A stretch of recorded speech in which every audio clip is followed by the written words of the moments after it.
Welcome back to our video blog where we help you make informed decisions and stay abreast of real estate news and trends. And today's topic is, I'm a buyer, what if my house doesn't appraise?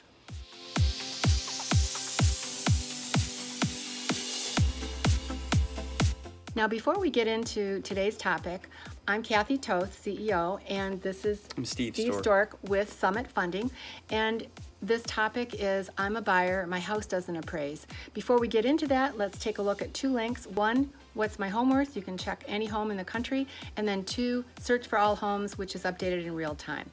So, Steve, we came up with a list of things that could happen if the house doesn't appraise. And I just want to put a caveat. All of these things must be talked to and verified with the lender before they're executed between a buyer and seller. For sure.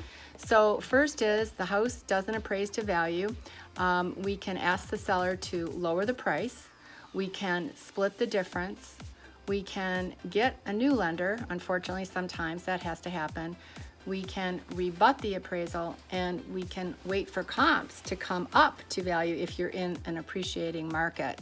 And you know, sometimes the buyer has cash and they can just bring it to make up the difference. So you're going to address some of these points. Correct. And as you just said too, as you have a situation where there's multiple offers, it may not be any other option for the buyer than to bring that cash to close if they really want that house. Right.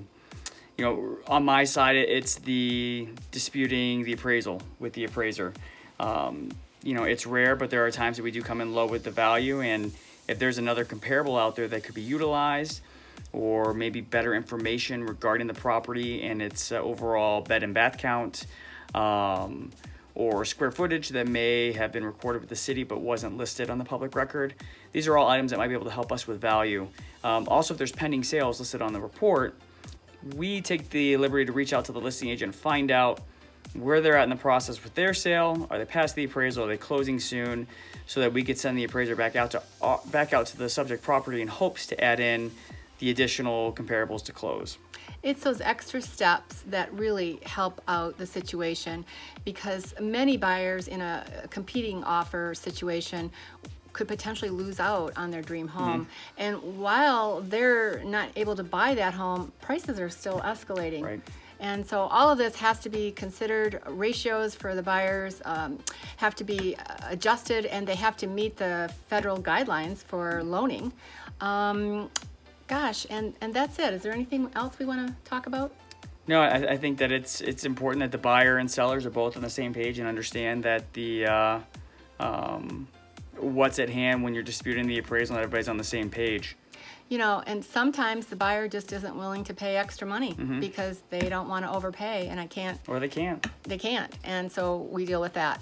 So thanks for being here for today's topic, and we're always here to add value and provide education.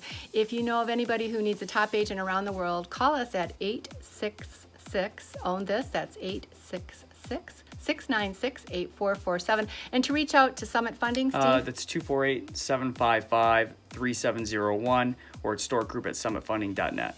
Awesome. So great to have you here again. Thanks for having me again.